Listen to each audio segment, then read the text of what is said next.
serving his country in the war in Iraq, veteran Timothy Locke came home, and for the last 17 years he has taught students at Cherry Hill East High School in New Jersey. Much beloved by students and parents alike, Locke flavored his classroom with real-life experiences, and in the days following the Valentine's Day shooting at Marguerite Stoneman High School in Parkland, FL, that left 17 students and faculty members dead, it was no different.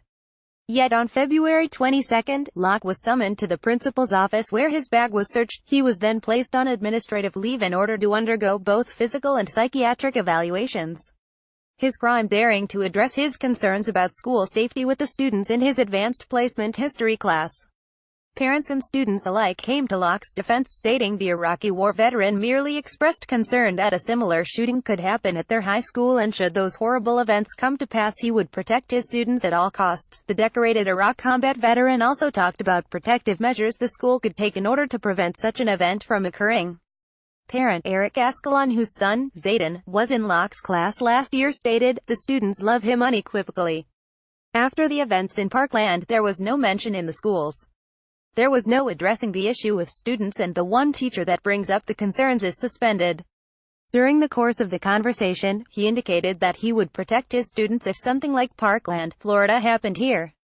He was raising safety concerns about the school with the students, and the intent of his statement was that he would protect his students at all costs.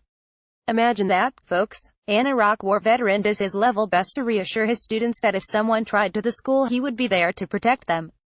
That's a good thing, right? Well, apparently not if you are the administration of Cherry Hill East. 59-year-old Locke spoke to Philly.com about being placed on administrative leave after a student became upset after he discussed the Parkland shooting in his history class and expressed his fear that a similar crime could happen at the school. He mentioned in the past that Cherry Hill East has been compared to Columbine based its demographics and voiced concerns about the lack of armed police officers in the school. This was not a new comparison, as it was also pointed out by the New York Times back in 2000. In addition, Cherry Hill Police Chief William Monahan stated he agreed with Locke's assessment. The two officers stationed at the school work for the school district, not his department, and they are not armed. They are listed as campus police on the school's website, not resource officers or police officers. As a result of Locke's suspension, students staged a walkout to show their support. Hundreds of students participated and were threatened with suspension for their show of support. Students chanted "Free Mr. Locke" and held signs that said "Return Locke" and "Rise Up for Mr. Locke." Seniors were told if they did not immediately disperse they would forfeit their class trip, and others were told they would forfeit their school prom.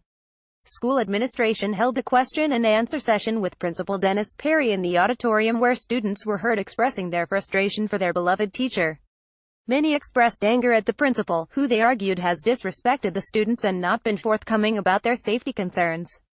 Students repeatedly praised Locke as the most inspiring teacher they have ever had throughout the meeting, stating their belief that the action taken against him was a form of censorship that has cowed other teachers at the school into silence. A petition is also making the rounds demanding that Locke be reinstated. It currently boasts nearly 3,000 signatures. They are hoping to achieve 5,000 names to bring back their favorite teacher. You can view the petition here. Cherry Hill East student Emma McElwee commented on the petition. Maybe Che should work on protecting their students instead of suspending beloved teachers who want to educate and protect the students.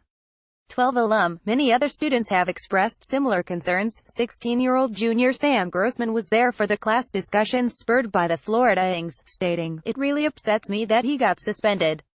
I'm assuming it's for that. He has been a very genuine guy.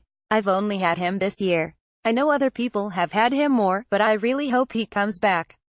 The school lost something great when they made Mr. Locke leave. If every teacher was like him, the school would be a better place."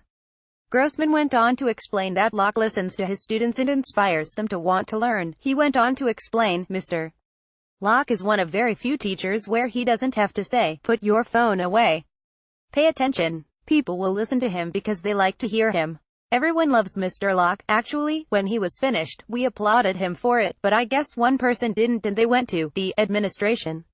Parents and others in the Cherry Hill community are also speaking up with a plea from the town's mayor for the school board to act on security, as well as a meeting of the board that drew an overflow crowd. Cherry Hill East senior Lauren Atkins spoke at the board meeting as a student representative, stating, "The students have decided to fight for their teacher and for their security. Students have been held accountable, and now we want to hold you accountable for keeping teachers that truly change lives and shape us into the young adults you want us to be."